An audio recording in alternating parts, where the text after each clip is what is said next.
You now call this the brain energy theory. I do. And explain that so that anybody listening can understand what the brain energy theory is. So, in a nutshell, it says that mental disorders are metabolic disorders affecting the brain. What does metabolic mean? So, most people think of metabolism in this really simplistic way. They think that it's burning calories and it affects our weight. So, I don't want to take away from that. There is no doubt that metabolism does influence how much you weigh, does influence your body weight. It affects your athletic performance. So those things are true, but the reality is metabolism is so much more than that. Metabolism is a fundamental part of all living organisms.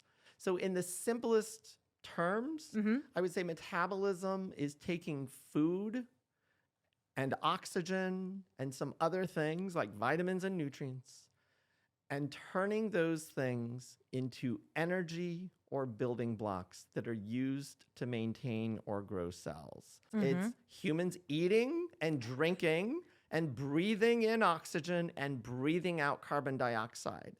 Those are foundational to metabolism. But in fact, they play a role in every cell within our body. They play a role in the way our cells develop, the way they function or don't function properly, whether those cells live or die. And just so that I am staying with you, Doc, I want to make sure I understand when you say metabolic. So do you have like an analogy that would help someone like me that does not have a medical degree? I'm not a neuroscientist. I want to be able to leave this conversation and both explain it to my daughter who has anxiety, or to my son or myself who has ADHD, or my husband who has treatment-resistant depression. I want to be able to explain this. So when you use that big word metabolic, what are you referring to in the body, and how can we understand it in a simple way? So in many ways, metabolism is ridiculously complicated. I was afraid you were going to say that. No, it really is. And so I'm going to give you a few analogies, but for context, I need people to understand that I get, as a scientist and as a researcher, I get it is very, very complicated. Great. And I appreciate you being willing to help those of us that are not planning on getting a PhD in this to actually understand the word metabolic. Yes. Because it's input, process, and then how it changes your body. But I like visuals, and I know you have a really good one. So the easiest way to help people at least understand the complexity of metabolism is like traffic in the city. And so if I ask you what controls traffic in the city, or what are all of the factors that play a role in whether there are traffic jams or no traffic jams? Number of cars, number of stoplights, patterns of the traffic flow, whether or not there's construction, accidents. Everything you said is true. So on one level, it's complex, right? It's really complicated. But if we really want to get to the heart of what causes traffic accidents and what causes traffic jams, we also want to think about what's controlling all of these cars. At the end of the day, it's the drivers inside of the cars. The drivers, if all of the drivers are doing exactly what they are supposed to do, traffic is going to flow optimally. And if the drivers start messing up, if they're on their cell phone, if they're having a road rage day, if they're flipping people off, if they're slamming on the brakes for no good reason, if they're swerving into the other lane, traffic accidents, traffic jams begin to occur. So at the end of the day, the drivers are foundational to the flow of traffic. Agreed. And with metabolism and human metabolism, it is equally complex. There are lots of things. There are biological, psychological, social things. Our diet, sunlight exposure, our sleep, the temperature of the room we're in, our age, all of those things play a role in metabolism. Mm-hmm. But if you really look foundationally in a scientific way what's really at the heart of it, it's these tiny things in our cells called mitochondria. Okay. And they are actually foundational to metabolism. They are a part of the definition of metabolic problems or metabolic dysfunction. Okay. And the great news is that we can use cutting edge research about them over the last 20 years to once and for all start to piece together this complex mental health puzzle of what causes mental illness. And much more exciting news is if you then ask the question, well, if there's a problem with mitochondria or metabolism, what can we do about it?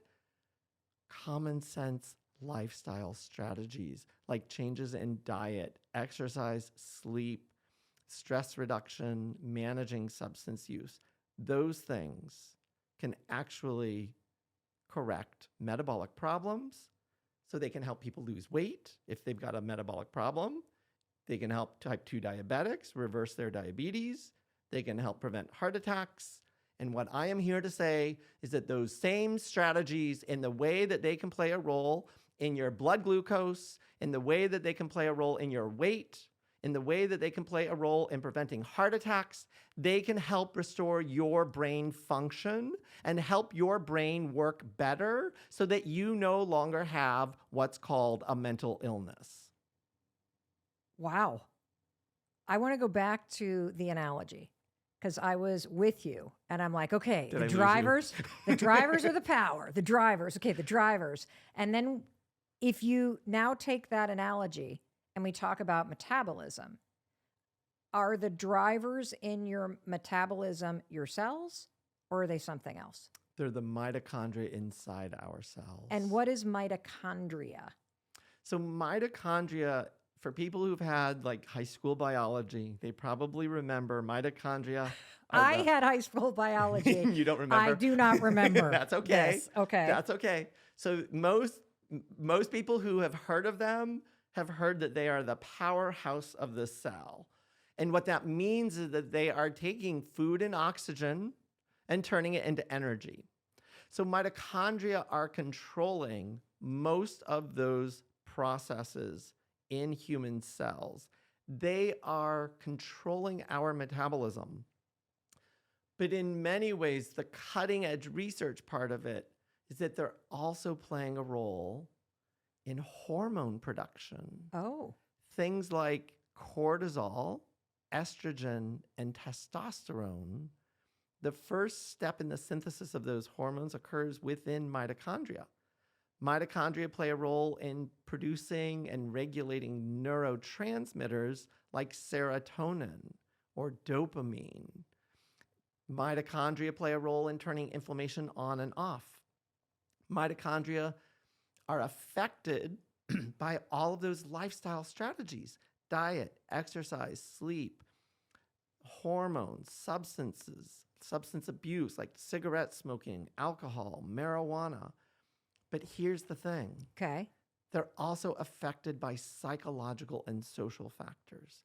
Trauma and stress affect our mitochondrial function, which then ends up affecting our metabolism, which then ends up making us or putting us at higher risk for developing a wide variety of mental illnesses, all the way from PTSD to depression, to anxiety, to ADHD, to bipolar, to schizophrenia, people with serious adverse childhood experiences, so horrible childhoods, trauma, abuse, they're at higher risk for developing essentially all of the mental illnesses. But guess what else they are at higher risk of developing? I have no idea. Obesity, type 2 diabetes, heart attacks, and they are at very high risk of dying early deaths from those things. And you're here to say that if we focus on improving our metabolic health, which is food, sleep, lifestyle choices that are largely within our control, at a cellular level, from the inside out, you can heal all of this and have profoundly better health outcomes. Yes, I think for most people, that is 100% true.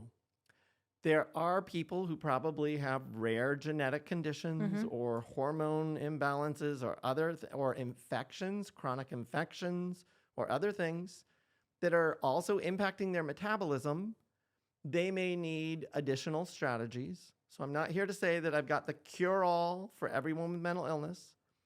The second thing that I want to say is that the devil is in the details. I don't want anybody to come away from this conversation thinking that Chris Palmer is saying that if people with schizophrenia just ate a little more broccoli, it would cure their schizophrenia, because that's not what I'm saying. I'm not saying that a dietary intervention as simple as just eat more vegetables is going to cure schizophrenia. What are you saying? But what I am saying is that dietary interventions, such as the ketogenic diet, which starts to get very science-oriented, but if we use science-informed dietary strategies like a ketogenic diet, I actually have been getting people with horrible, lifelong schizophrenia better. Some of them are putting their horrible, debilitating mental illnesses into remission, sometimes off of all psychiatric meds, and living dramatically better lives. Whoa. I want to see if I can give this back to you, because I am on a mission to make sure everyone listening can translate this extraordinary research of yours and these groundbreaking findings about the connection between food and your metabolism and every aspect of your health. But for this conversation, your brain functioning and you being mentally well. So I think we all kind of understand generally. All right, if I'm a smoker, if I eat a lot of processed food, if I sit around on my couch all day and I'm playing video games or I'm just looking at social media, that's not good for my heart. That you can kind of predict based on people's habits who's likely to have a heart attack, because their food that they're intaking, the way that their lifestyle choices are impacting their health, it's pretty evident that that could lead to a heart attack. But what you're basically saying is that after 30 years of research, those same lifestyle choices of food and sleep and exercise and breathing and how your body metabolizes this is changing the functioning and structure of your brain? Absolutely. That is, in my mind, incontrovertible now. So in the same way that diet and exercise can affect your heart and your liver and your kidneys and your ovaries, guess what? The brain isn't immune. I don't know who on earth came up with the concept that the brain is somehow the only organ in the human body that is immune from all of those things when every other organ system is being affected. The brain is being affected. And what are the symptoms? How do we know when the brain is being affected? It comes out as what we call mental illness. So some people might have symptoms of ADHD. Others might have symptoms of an anxiety disorders. Others might have chronic unrelenting depression and an extreme metabolic dysfunction. Extreme cases, people might develop schizophrenia, bipolar disorder, and other debilitating conditions. What are the symptoms that you have a metabolic issue? So profound metabolic issue would be serious obesity, type 2 diabetes, history of a heart attack, history of metabolic syndrome or current symptoms of metabolic syndrome, which include high blood pressure, insulin resistance, bad lipids. We're looking at two biomarkers in particular, which are low HDL cholesterol, which is the quote unquote good cholesterol. So if you have low levels, that's bad. And then high triglycerides. So if triglycerides are really, really high, that is a bad sign as well.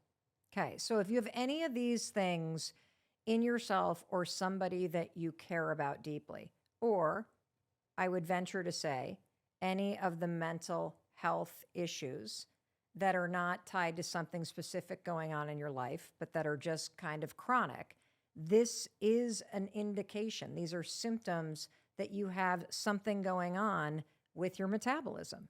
100%. Got it. Okay. So what's interesting about this is you're basically saying you got somebody walk into your office with ADHD or depression or chronic anxiety and or schizophrenia or severe OCD or Tourette's or anything that any human being may struggle with. You, as a Harvard-trained psychiatrist, now see those as a symptom of a metabolic disorder. I do. And that has completely changed the way I practice psychiatry. Wow. That is so cool. 50% of US adults currently has prediabetes or diabetes. 50%?